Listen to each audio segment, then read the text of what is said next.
All right. Let's see if this comes in a little better. Loads up here. Did reduce the video quality to 720, and I had it accidentally at 60 frames per second, which I think was, yeah, it already looks a lot better. So, doesn't look super clear though. From my research, what I've seen so far with a lot of these VR headsets is a lot of people are just recording the video and then uploading it afterwards, which I'll definitely do some stuff like that. But I wanted to see if we could actually start doing kind of some more interactive stuff live here with it. So let's see how many of you guys are able to log on. And hello, Tony, Martin, what's up? All right, looks like I am back, even though it says 0 watching. That there. I'm gonna make this a little bigger. You guys actually see your Michael, what's up? That man, it's really bad though, huh? Can't see a thing.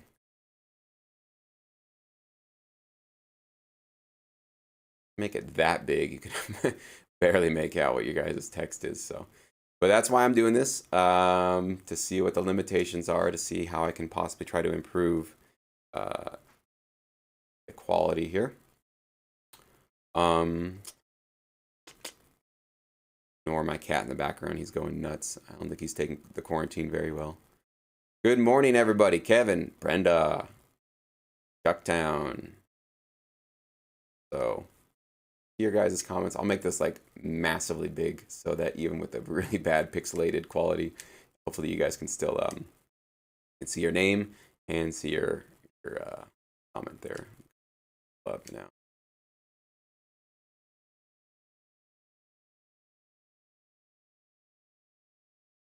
Yeah. You have to literally make it so big. It's like obnoxiously. Maybe it doesn't look so big to you guys because you're watching it on a screen, but like in my eyes, this is like this chat room is my whole life right now. It's all I'm seeing right there. Cade, what's up? Oh. Very pixelated.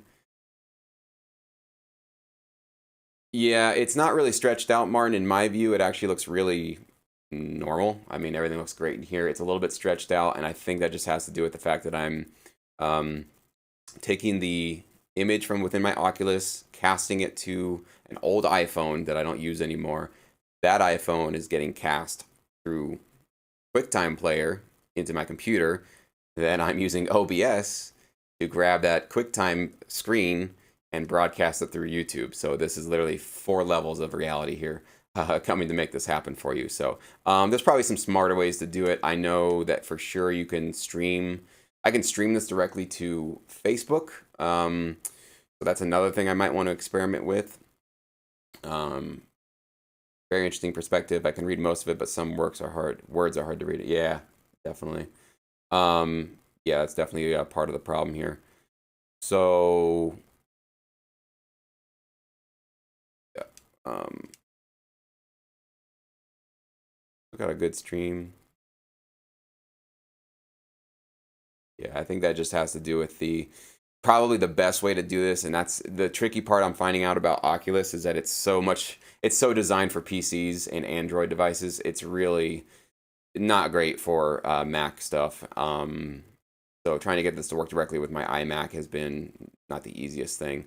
And I'm finding that probably if I could figure out a way to get the actual direct USB-C plug that you use to charge this thing in and get that to directly input into a computer.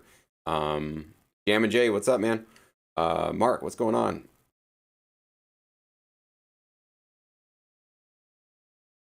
Yeah, I know how to use UBS. It's not so much that. This is like a whole different level. I appreciate that, Martin. But this is a different thing about Mark saying that VR takes some serious GPU power to run alongside OBS smoothly at a decent resolution. Yeah, that could certainly be part of the problem. That's why I'm going to try to find some sort of way to plug the USB from the Oculus directly into my computer and get the feed directly. I don't know if that's possible. I probably will have to buy some sort of a intermediary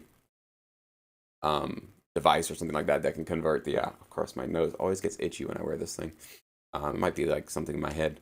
Chuck Down. I've used OBS when doing music live, but not VR. Yeah, not many people do the live VR chats, hangouts. A lot of them are doing the pre-recorded. I can do that because I can obviously record my screen or what is it called, my webcam of me with the headset on, even putting a green screen behind me if I want to, and then I could basically grab the video. I know how to do that after it's been recorded. I can get that probably at a high resolution. I don't know exactly how high.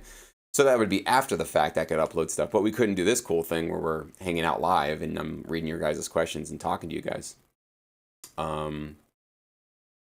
want to show you guys one really cool thing. So this is basically the new part of this technology that when I was messing with this thing when it was the DV2 kit, the developer 2 kit, they didn't have anything close to this, but there are actually 4 cameras built into this headset that's actually always tracking me. And when I put my hand out, you'll see that I actually find that there is I think you guys can see this, there's actually a red boundary that's saying you're getting close to the edge of your like sort of safety zone. So this is created in my studio here to make sure that I don't step into something that like a wall or a chair or something like that. But check this out. I'm going to show you what happens when you go through it. This is the whole room, by the way. Virtual hangout. Check this out. Step outside of here.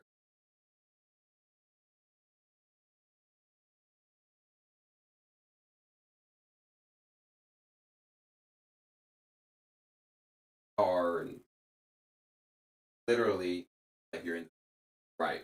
You're in VR world. Regular. That is such a cool. I think that alone, like some of the games are pretty really messed. Step in, out of. By the way, I should have been not walking away from my microphone. You guys can probably not hear me, but hopefully you could see what I just did there. That was kind of cool just to be walking in and out of this reality and real reality, right? Or the one we've been accustomed to. So I've been telling you guys that the life and reality is going to get a little slippery in the future because it's going to start to look really strange or feel really strange. And it's already happened to me that I've spent a considerable amount of time with the Oculus Rift, and it happens when I take it off and just start going back to working on my computer. Some of the weird things that I feel in VR starts to bleed into the real reality, if that makes sense. And I start to kind of forget, or not forget, but how do I describe it? It's like sometimes now I'll look at our real reality and start to compare it to what happens in this reality and start noticing I don't know. You have to try it. It's really, I don't know if I'm butchering it right now. You have to really put this thing on and just see what I'm talking about to understand what it feels like to go from this reality into the one we're all used to. It's pretty trippy. And we're just scratching the surface right now. Like we haven't integrated touch that much. These controllers you can see here. I don't know if you can see them. They have a VR version of these controllers as well. These shake, for certain things or make clicks or whatever. But the other cool thing is, I go ahead and put these down. Actually, there we go. It also can track my hands. So hopefully you guys are seeing that my hands actually get picked up as well. And I haven't exactly used, because you can see where it's pointing on the screen right there. And I think you like pinch or something. There you go. I don't know. I'm going to mess something up. But it's already got the technology to see my hands. And it's pretty good. Obviously, you can see that it's kind of blinking here and there. That might be because the controllers are also within reach, so it's like getting confused. Should we listen to the controllers or to the hands? But you have virtual hands already. Like that's here. That's not in the future. And so there's going to be a lot of applications and games and cool things that are going to come out where you can actually just use your hands to just point at stuff and click things and manipulate things in this virtual environment. So I'll go grab my, where's the other one? There it is. There. And when you pick them back up, it just kind of integrates them again. So, all right, what's going on here? Live stream.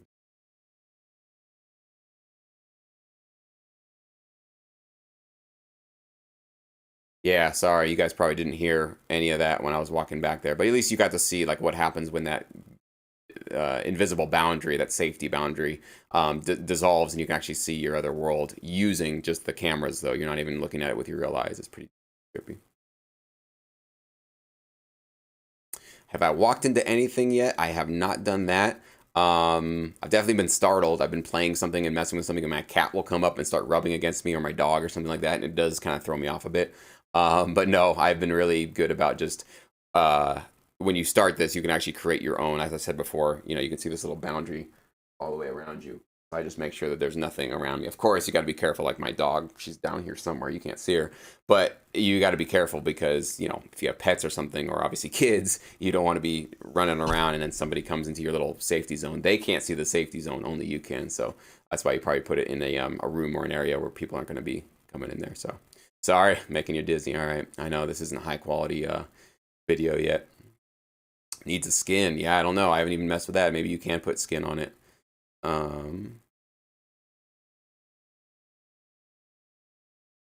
Let's cool. So yeah, this is pretty trippy, pretty cool stuff. I can show you guys a little bit about the I mean, this is just basically a little bit of how you navigate once you're in here. You just have all your apps here. You can buy stuff. There's a lot of stuff that's for free. I've been messing with a lot of cool things, including I'm trying to look into ways that we can, again, like get together in some sort of a virtual place and talk and hang out and do this kind of stuff in a VR environment. So I am looking certainly mostly to do that. I think there's going to be a huge bump in interest into this technology, especially now as the coronavirus is having all businesses basically and all people work remotely. So it's going to be kind of trippy how the stuff works out.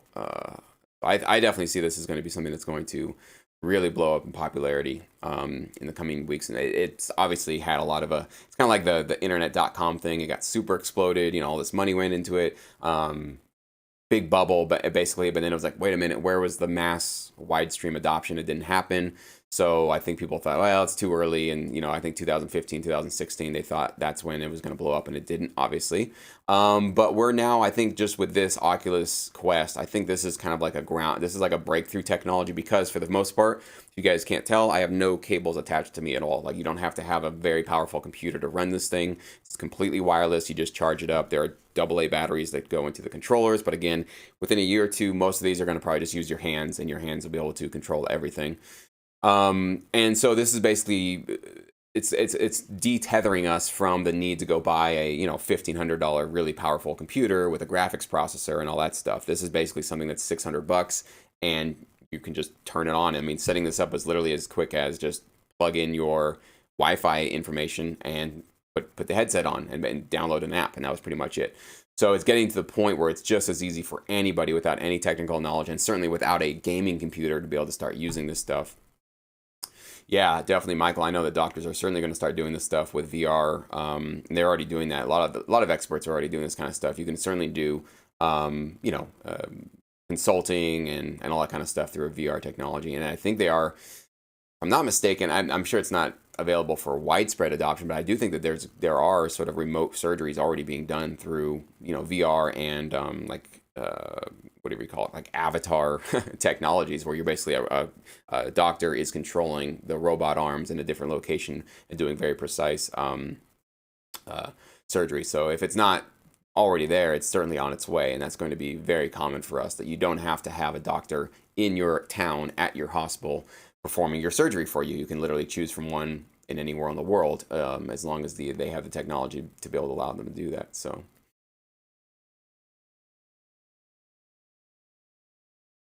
yeah, and if any of you guys are watching, if you have experience with how many we got? We got 19 of you guys watching now. If any of you guys have experience with VR technology, like you're kind of a whiz at this stuff, please reach out to me. I'm in learning mode right now, trying to figure all this stuff out and seeing how I can put it to use. But yeah, I mean, especially when it comes down to the streaming stuff, I'm gonna mess with a lot of stuff. I just wanted to see kind of how this worked for now.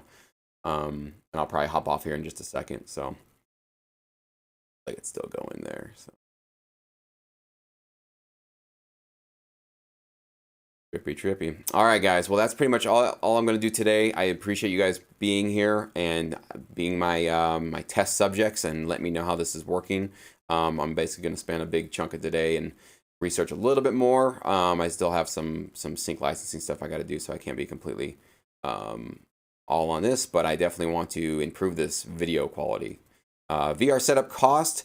Michael, this is the Oculus Quest, and this is about $600 to $700, depending on if you get like the 64 gigs or the 128 gig version.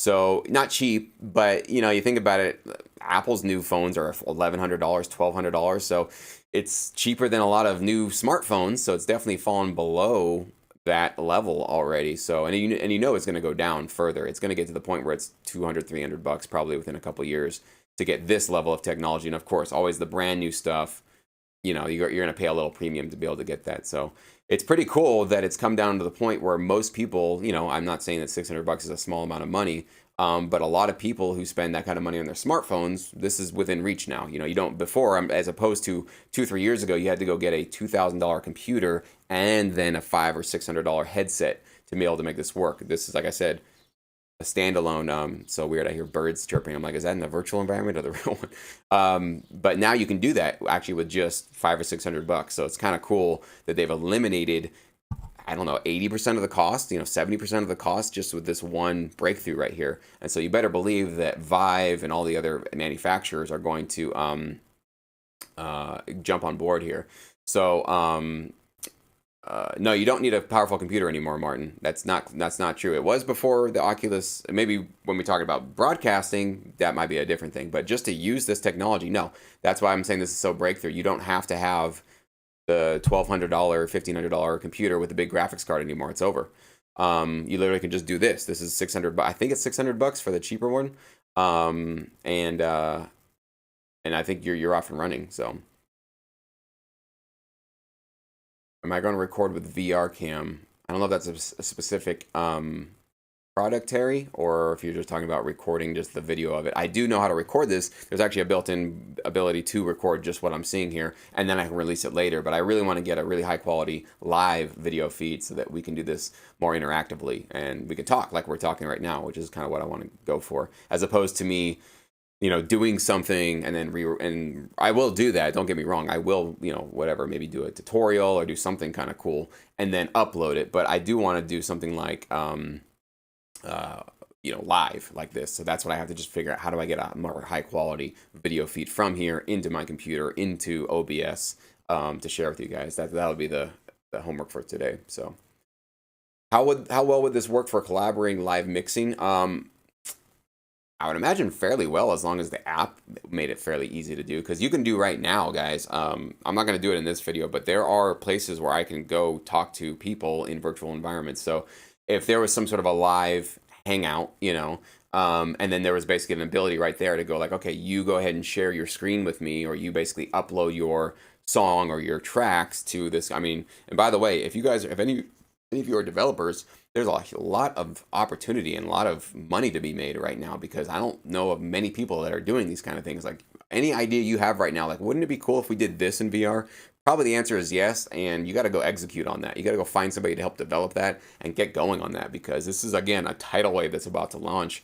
And this is like the next. Imagine if you were able to see the internet starting again. What would you do differently if you knew the internet was about to take over? What would you do? Probably buy a lot of domains, start a lot of businesses. You would know this is going to take over the entire world, and you would be smart enough. Hello, this is happening right now again. VR is the next internet, is the next huge wave of technology. It's going to completely absorb everything and reinvent everything and disrupt everything that we know. So this is your chance to get into this technology, learn it, and start to take advantage of it. That's what I'm doing right here in front of you guys. I don't have all the answers. I don't know how everything works.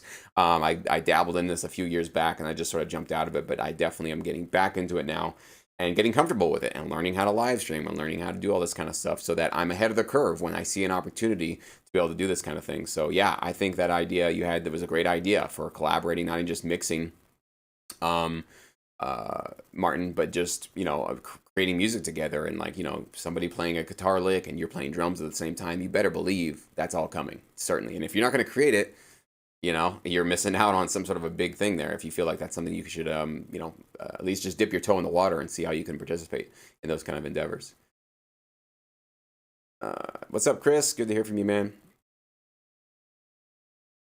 Yeah, definitely. You can already do that right now, Michael. So there's already a program where I can actually just broadcast my desktop. I'll probably do that as well for one of my future videos, and I can have my Logic Pro session open. Now, how easy is it for me to use these little pointers and click on things? I don't know. It's not super intuitive yet, and not, at least I have to learn it a little better because I'm so used to my mouse. I mean, I could just have this headset on and be in front of my mouse and just use my mouse and not use these, so that's absolutely true.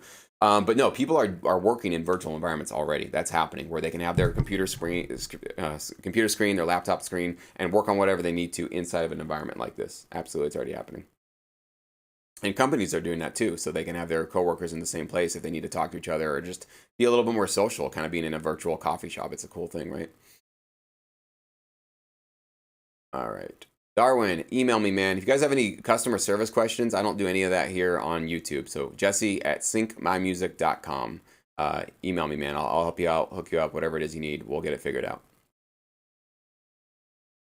Awesome.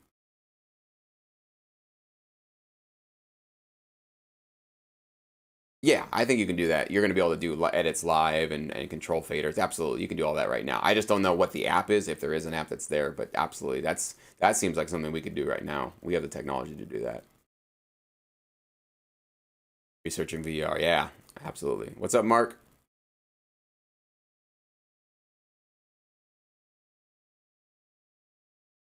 Um, yeah, we might, like I said, I might be doing more. I mean, I have to take it one step at a time, Martin. So I'm not going to get ahead of myself and try to do, really advanced concepts here with it. Obviously, you can see how basic I'm doing it right now. So, but you better believe it, down the line, I'm going to start to mess with those kind of things. I think in the beginning, it's probably going to be more just chatting and trying to inviting a couple people to get their own avatars and come into a virtual space so we can have a little bit of like a seminar basically, or just like a hang.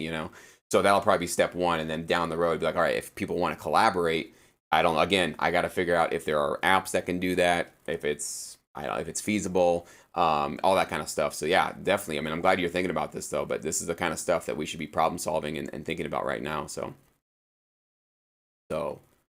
Lyra, how heavy is it? It is actually not that heavy. I don't know. I would say it's maybe less than a pound, I'd say. I don't know. It's not as light as I was hoping. I'll tell you that. Like when I first put it on, I was hoping it would be just like weightless. Like I wouldn't even feel it. No, you definitely feel it. Like when I do this, it's certainly dragging a little bit on my head. So they're going to get better at that. But it's light enough that I've definitely been able to play this for 30 minutes, 45 minutes and not feel like, fatigued. Like my neck doesn't feel fatigued. I don't feel like it's like I'm always having to push it up or something. And I think the head straps that they have here, you guys can see those, are pretty good.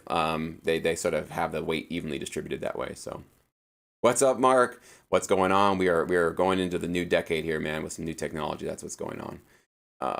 Darwin, what's up? All right, and Super Noob, what's going on, Super Noob? Yeah, where we're going, we don't need roads. Uh, Yeah, so all right, guys. Well, thank you so much for watching. I appreciate your curiosity and sticking out there with me. Again, I'm gonna do some really cool, interesting stuff with this. Some of it will be successful, some of it will be just trial and error. And this one, I'd say, is actually for our first one, other than that last stream, which we'll just pretend like that one didn't happen.